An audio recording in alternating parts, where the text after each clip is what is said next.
spectacle et de voir ces animaux faire les clowns et les imbéciles pour des gens qui applaudissent.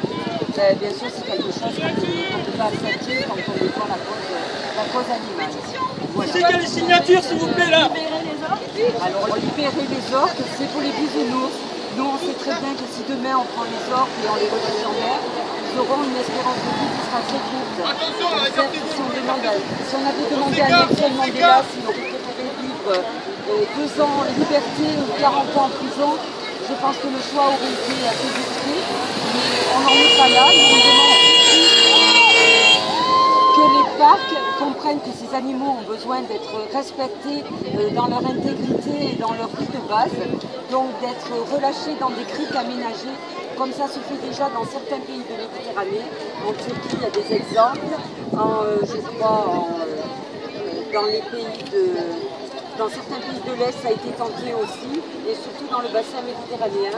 Il s'agit donc d'aménager des criques avec des filets pour mettre les dauphins et les orques en semi-liberté avec leur groupe de base avec lequel ils étaient capturés et enfermés, parce que c'est des animaux qui ont un grand sens de la famille et du groupe, qui ont également une culture avec leur groupe. On sait très bien que dans les groupes d'orques, certains mangent des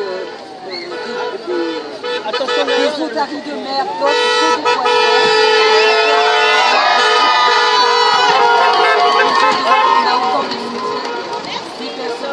Également, donc de respecter l'intégrité de ces animaux en les mettant en semi-liberté dans des baies donc, aménagées pour eux, pour leur bien-être, et qui permettrait également à des spectateurs de venir les voir en les respectant aussi, de loin, de les laisser manger comme ils veulent, les poissons libres donc.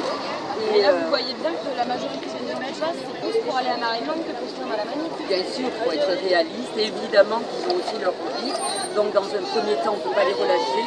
Mais si on arrive à amener à une prise de conscience que les animaux en captivité, c'est plus acceptable en 2014, je pense que petit à petit, les Marinellandes ayant de moins en moins de monde, vont bien être obligés de trouver une autre solution. Et nous, on a plusieurs solutions à leur proposer.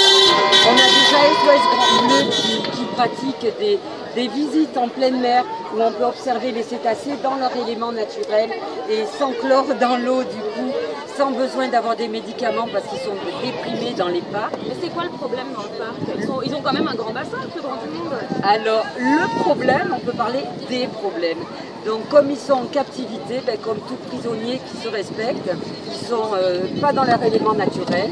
Les gens rajoutent de l'eau, on rajoute du chlore dans leur eau de mer, donc ça leur cause de nombreuses maladies pulmonaires, de peau. Donc ils sont tous traités par de nombreux médicaments antibiotiques, etc. pour éviter ces problèmes de peau et de poumons.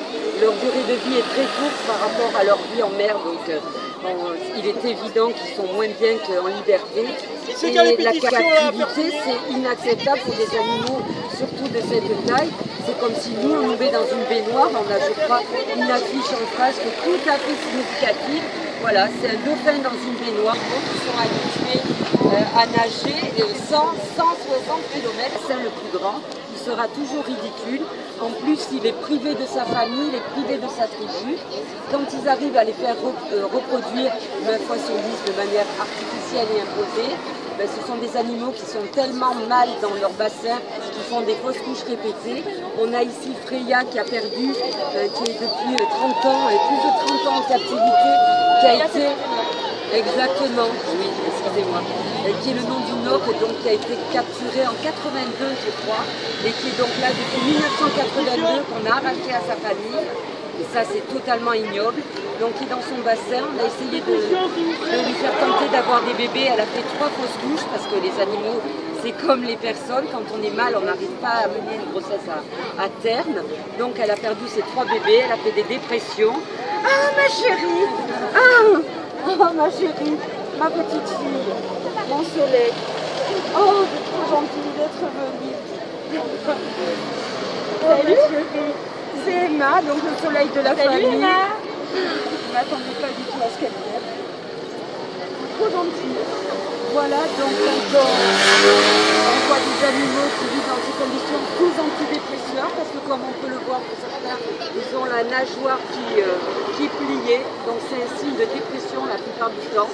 Et quand on voit ces animaux dans un tel état, qui sont nourris quand ils ont bien fait leur spectacle, et moins bien nourris quand ils ne le font pas, donc c'est arrivé à Tillicum, qui a été mal nourri à X reprises parce qu'il n'arrivait pas à faire le truc qu'on lui demandait de faire, et qu'il nous paraît tellement frustré et s'énerver, comme d'autres, qui sont les pris directement à sa soigneuse, et qui a fini par l'entraîner vers le fond et à la noyer. Donc, nous, c'est déjà le genre d'accident qu'on veut empêcher, parce qu'il n'y a pas de raison non plus que les gens mettent leur vie en jeu, parce que les animaux sont mal intégrés. C'est comme un dresseur, entre guillemets, de lion qui se fait manger, ben, ça n'a pas arrivé, parce qu'un lion n'a pas à être enfermé dans une cage de poule, nourri de poulets morts. Bon, voilà, ça sera ma dernière question, mais là on est quand même juste en face du parc de Marineland, c'est un peu de la provoque.